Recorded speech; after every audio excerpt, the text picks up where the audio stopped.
दूसरा,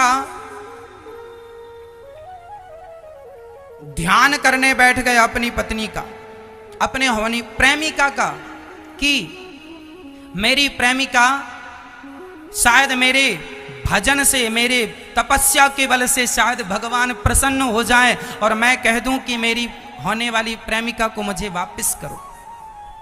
तो वो ध्यान पूजन में बैठ गया। और तीसरा था,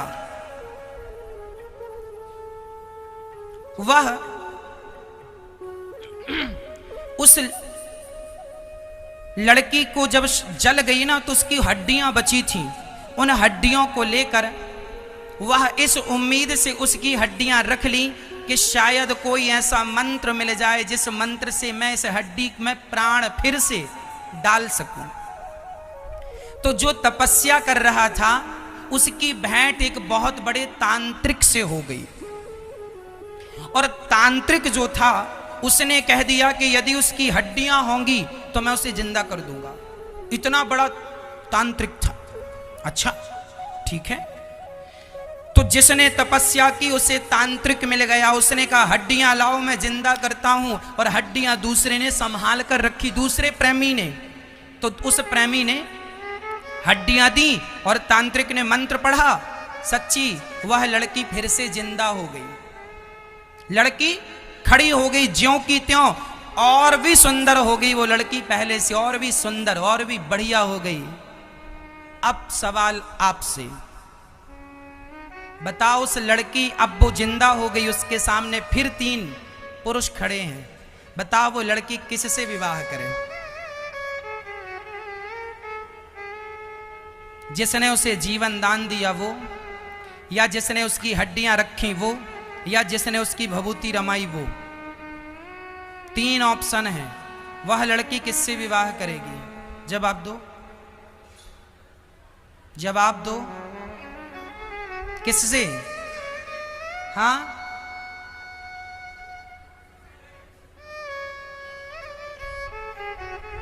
जिसने उसे जिंदा किया, क्या उससे? यदि उससे तो आप हाथ उठाओ। इतने लोग कह रहे हैं उससे। जिसने उसकी हड्डियां बचाई उससे विवाह करे, इसका समर्थन कौन कौन करता है? जिसने उसकी भभूति रमाई उससे, इसका समर्थन कौन कौन करता है?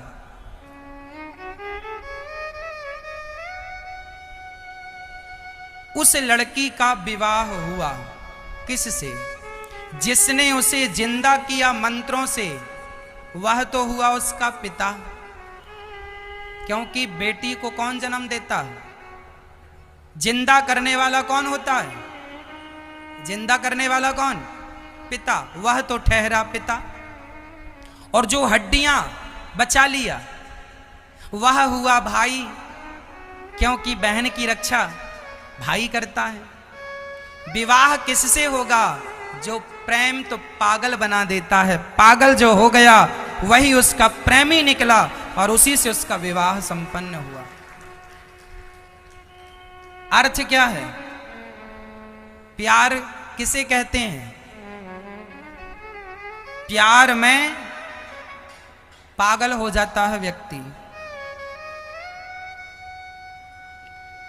भभूति रमाए घूम रहा है, ये प्रेम है, इसे प्रेम कहते हैं। गोपियां कृष्ण के लिए पागल हो गई या नहीं?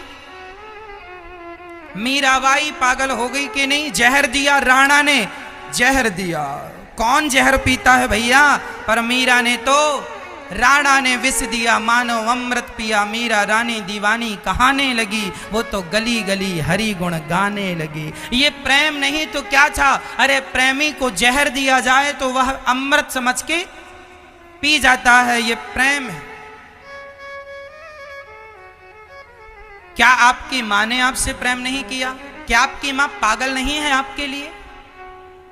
बाप की चप्पल घिस जाती है लड़की के लिए लड़का देखते देखते।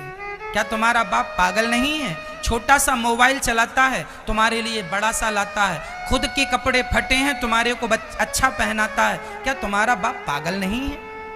तुम्हारे प्रेम में पागल है मेरी बहन। लेकिन तुम्हें अपने बाप का प्यार तो नजर ना आया, 2 कौड़ी के लड़के को कहती हो ये प्यार करता है। वो तुमसे नहीं, तुम्हारे सुंदर शरीर से प्यार करता है। समझ जाओगी समय पर तो कुछ नहीं बिगड़ेगा, और जरा देर से जागी तो शायद बहुत कुछ बिगड़ भी जाए। ऐसा कोई काम ना करना मेरी बहनों, ऐसी कोई हरकत ना करना जिससे तुम्हारे माँ बाप को सिर झुकाकर जीना पड़े। कुछ ऐसा कर जाना कि माँ बाप गर्व कर सकें कि ये मेरी बेटी है, ये मेरा बेटा है। कुछ ऐसा कर जाना, प्यार व्यार के चक्कर में पड़ के, अभी तुम्हारा समय पढ़ाई का है, मन लगा के पढ़ो। ये प्यार करने वाले तो बहुत आगे भी मिलते जाएंगे आपको। हाँ, अपनी माँ का दिल ना तोड़ना, बस मेरी एक छोटी सी प्रार्थना है।